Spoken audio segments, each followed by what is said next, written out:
Hi, Happy New Year. Welcome back to my channel. If this is your first time clicking on any of my videos, my name is Aisha.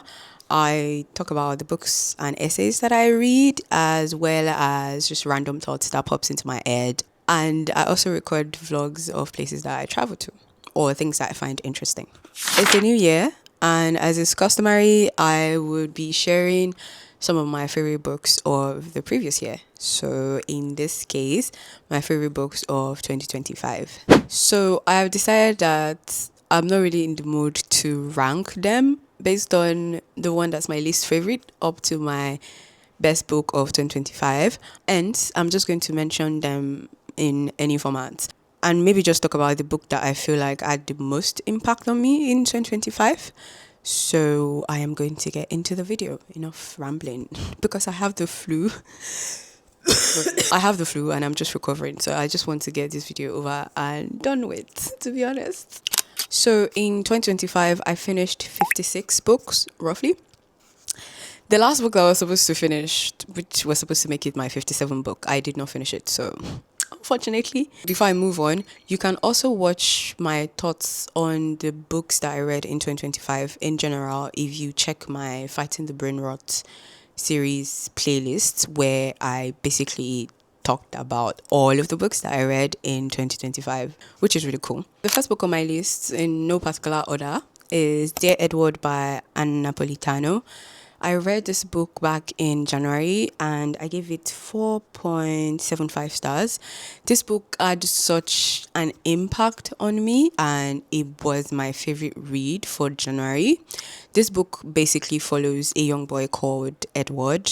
He and his parents, as well as his brother, got on a plane that was headed for Los Angeles. I think they moved, yeah. And unfortunately, the plane crashed and Edward was the only surviving passenger. The book basically follows him as a 12-year-old that is going through survival guilt and just navigating that space of having lost his whole family on a plane while also being the only surviving passenger on a plane. Yeah, it's a really complicated, complex, sad but uplifting and hopeful story, and this is my favorite book by Napolitano. Another book that is on my favorite list of 2025 is Time of the Flies by Claudia Pineiro. I give this book 4.5 stars and it was my favorite book in November. Time of the Fly is actually a sequel to another novel that Claudia Pineiro wrote back in 2009, and this book is set 15 years after that first book. But yeah, so this book is set 15 years after the first book and it follows Ines. So Ines was in prison for killing her husband's female lover, and she's now out of prison and she has set up a fumigation and investigation company. She co-owns this fumigation settlement with a friend called Manka. One day a woman called Senora Bonar, she asks her to procure a poison for her so that she can also use it to kill her own husband's lover. And this is basically the premise of the book, and you then follow a very interesting, thought-provoking outlook into femicide, and especially when femicide is committed by other women. This is just basically a very thought-provoking, interesting, and maybe even emotional exploration of feminism in general. So I really enjoyed this book. Another one of my favorite books of 2025 is A Moonless, Starless Sky, Ordinary Men and Women Fighting Extremism in Africa by Alexis Okeowo. I gave this book also 4.5 stars. And I read this book in September. This was such a heavy read. It's non-fiction and it follows the concept of extremism in 4 African countries, so Nigeria, Uganda, Somalia and Mauritania. I really enjoyed this book because it features the author going into these countries and then speaking to people whose actual lives are being directly affected by the extremism of the surroundings, people around them. So for example, in Uganda, the 2 people that she spoke to, one of them was kidnapped into this Christian terrorist organization as a boy. So he's forced to become a child soldier. And the woman was also kidnapped while she was a girl and is forced to be I guess, sex slave, even though they call them wives of this other boy that was forced to be a child soldier.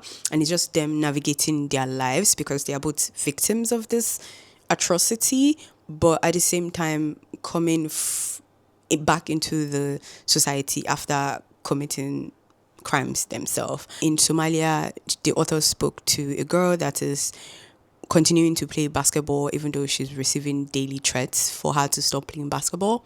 In Nigeria, it follows a man that is a vigilante of some sort and is fighting Boko Haram in his community, in his local communities. She also spoke to some victims of the Chibok girls' abduction in 2010 in Nigeria at the time.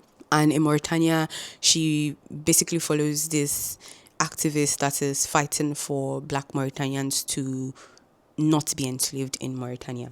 And so this book is such a high opening book, and I really hope that everybody reads this book at some point in their lives. Another one of my favorite books of 2025 is this short story collection called For You I'd Still a Goat by Mhlongo. So I love short story collections. See the way I'm smiling. I really enjoyed this one because I was intrigued by the titular story, which unfortunately is the story I liked the least. But I love this short story collection because of how much or how well the author uses satire to drive home very important and thought-provoking ideas in each of the stories. I love this author's writing because I feel like he writes female characters very well. If you're a male writer and you know how to write female characters very well, easy still. Like, I just become your favorite reader. And it is mostly set in South Africa, but the titular story For You I'd Still a Goat is set primarily in Berlin during the COVID pandemic, which is really interesting. Another book that is on my favorite list of 2025 is Human Acts by Kang. I gave this book 4.5 stars, and unfortunately this book is also something to do with war and human suffering. Human Act is set against the backdrop of the May 1980 Gwangju uprising, and it opens up with the death of a young boy that is called Kang Dong-woo. So all of the chapters, all of the other characters in the book revolve around Dong-woo.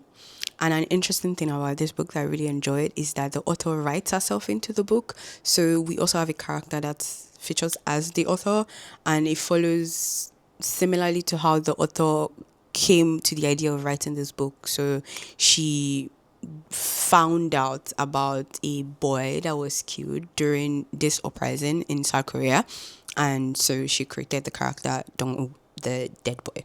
And this book is such an interesting exploration into grief, and maybe similar to Dear Edward in the way that we also see that there are other characters that were affected by the uprising, that they actually suffered violence in the uprising, but then they are having to deal with the grief of having lost this character, Kang Dong-woo, because they are related to him some way or the other.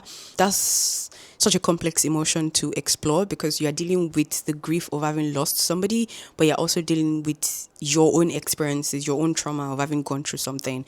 And this book is such a sad reality that the governments of the people can turn their violence onto the people. The state can turn its violence onto its people. And I mean, we see this every day, but yeah, it's just... Another one of my favorite books of 2025 is Feminism Interrupted, Disrupting Power by Lola Olufemi. I gave this book 4.25 stars, and I really enjoy this book because it is such a brilliant introduction into the concept of intersectional feminism. So before I read this book, I thought, my feminism is pretty intersectional, but there are some ideas that this book presented to me that cajoled me, encouraged me to think about some other things. So, for example, before reading this book, I was never pro prison abolition. I mean, I know that there are some of my favorite feminist thinkers and writers that are pro prison abolition, like Angela Davis, for example. It made the idea more accessible. It gave me a lot more to think about when it comes to prison abolition. Even just things like, I mean, obviously I'm a Muslim woman, so I know that feminism should accommodate Muslim women and feminism should not be Islamophobic. But there's a way that the idea is presented in this book that I thought, oh, okay, interesting. This is an interesting way to look at it from the perspective of a non-Muslim woman. If you are looking to expand your feminism or you're just looking to read in general, you should definitely read this book. It's such a thought-provoking book, and I love thought-provoking books. So, another one of my favorite books of 2025. And to be honest, I think if I were to pick one book that's my favorite book of 2025, I would say it's this one. And for several reasons that doesn't just rest solely on the writing. And the book is Raybearer by Ifueko. I gave this book 5 stars, actually. Just on that alone, it's my favorite book of 2025. I picked it up on a whim because fantasy is not my forte. I stopped reading fantasy when I was younger. Like it lost its appeal to me when I was in my late teens. And so I've struggled to get into fantasy. Sci-fi in general, but specifically even fantasy. So I had attended an Aki festival where she spoke. I think it was 2024. She spoke about her latest book at the time. And I really liked the way she spoke. I liked her thought process. I loved her mind. And so I wanted to explore what her writing looked like. So I picked up Raybearer. I didn't expect anything. I didn't even expect to finish it. And then I got into it and I had a lot of light bulb moments, and it just made me more interested in the book. And I think I finished the book in like 2 days after that. Yeah, 2 days after that. And so, yeah, this was an interesting experience because this book is a surprise. Yeah. Raybearer follows a young girl called Tarisai, and she's growing up, or she's been sent into Oluwan City. So Oluwan City is where the world is set in, and she's been sent there by a mother, who she calls the lady. And her mother is basically sending her there for her to carry out one purpose, which is to kill the crown prince of Oluwan City. And she's going to do this without her knowledge. So she's been compelled. It's like somebody's keeping a course in her for her to then carry out this horrible thing. Tarisai asked to compete with a bunch of other kids from around the empire for them to be selected as a member of the crown prince's council member. And council members are basically bound to the prince by blood. Essentially, they feel what the prince is feeling, which is crazy.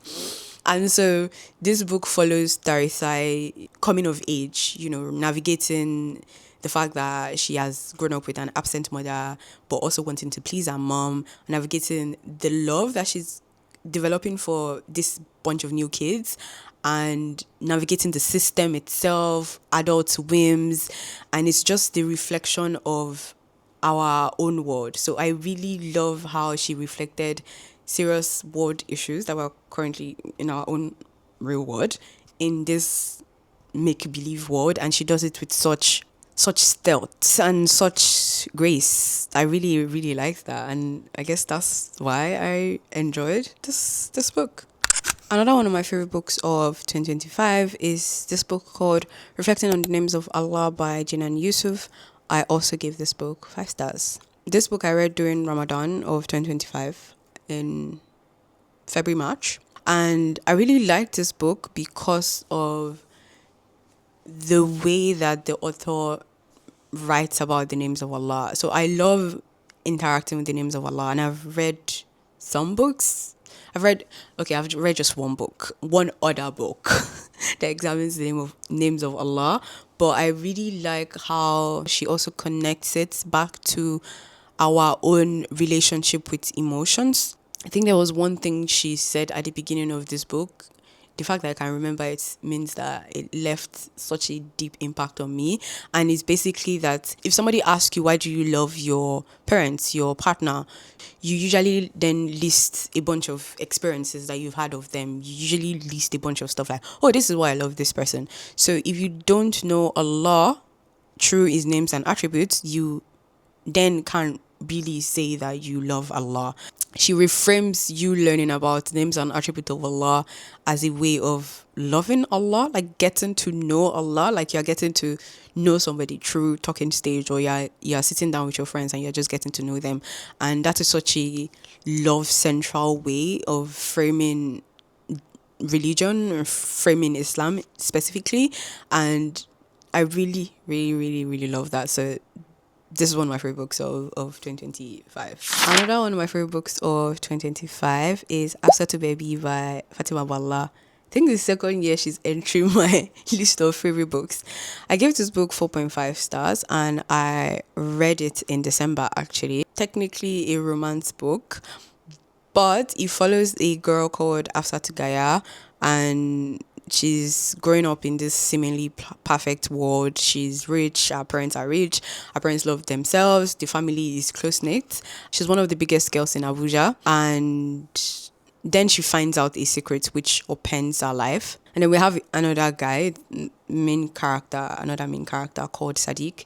So Sadiq is a guy that also has a dark past, and there's a complexity with like romance and family drama, family trauma that Sadiq has. And then Sadiq and Hafsatu's lives collides, and so they now have to navigate their love and the effect that their secrets, these secrets that they are finding out, the effects that these secrets have on their love lives. And I think even though this book is a romance story, I think it leans more towards just examining societal issues along with a romantic plot, which is one of the reasons I love this book.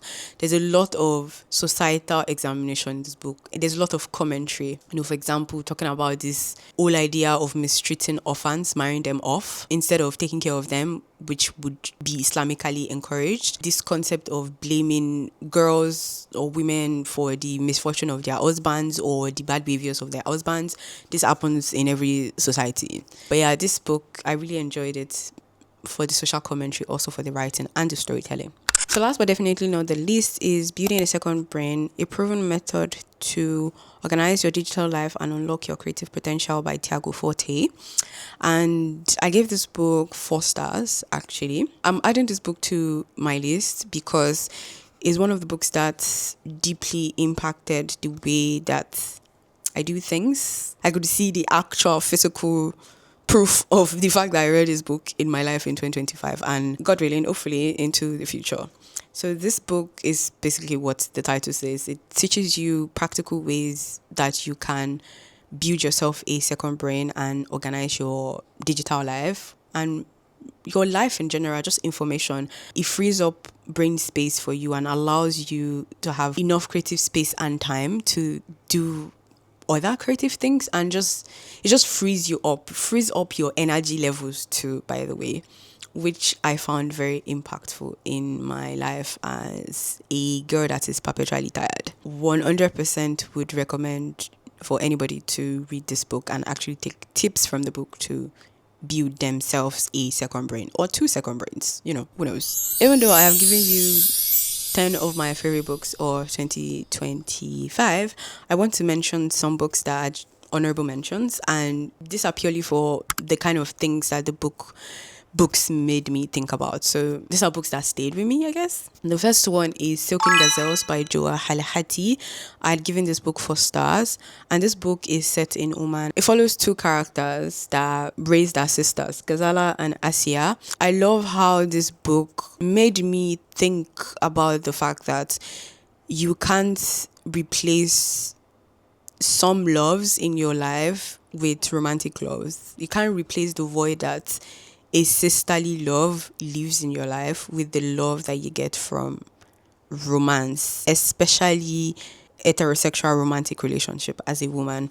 And I saw that play out with this character in real time, and I clocked it. I got a bunch of other things from this book, but this particular idea stayed with me for a very long time, even till today, that you can replace the void that romantic love lives in your life. If you don't have romantic love, you can replace that void with, you know, the love that you get from community, the love that you get from your sisters, the love that you get in general. You can never replace the void that sisterly love lives in your life. You can never replace it with romantic love. It's, as a woman, it just, no. Another honorable mention is I Have Never Known Men by Jacquelin Harpman. I gave this book 4 stars, and it follows this nameless character who has found herself to be part of 40 women that are isolated in an underground cage, and they're just waiting for nothing. And somehow they escaped, and they're just navigating lives after that. And so we follow this particular character. She's a nameless character.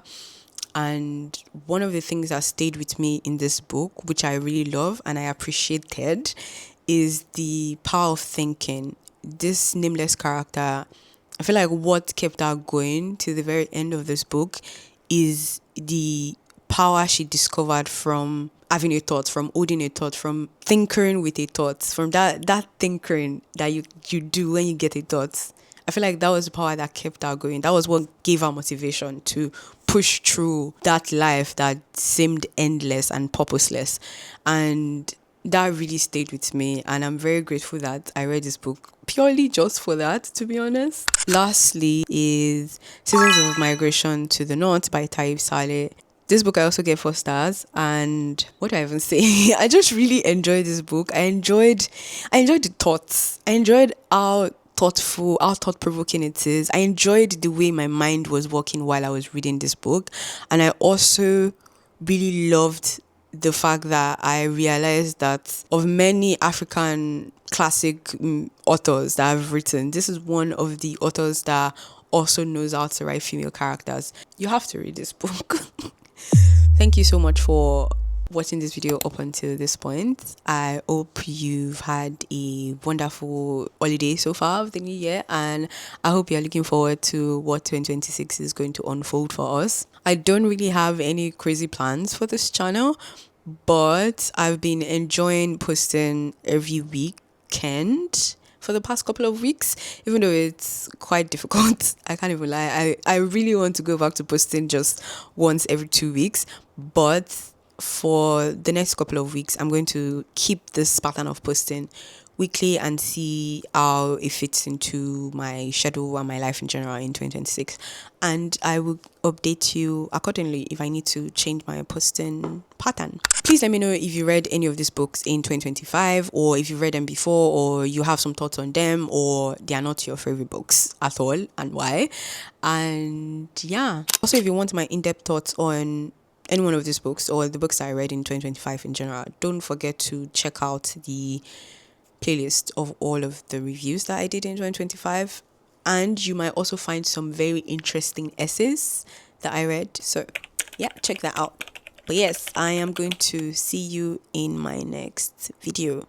I need to go now because I need to go and make tea because my cough is coughing. Bye bye.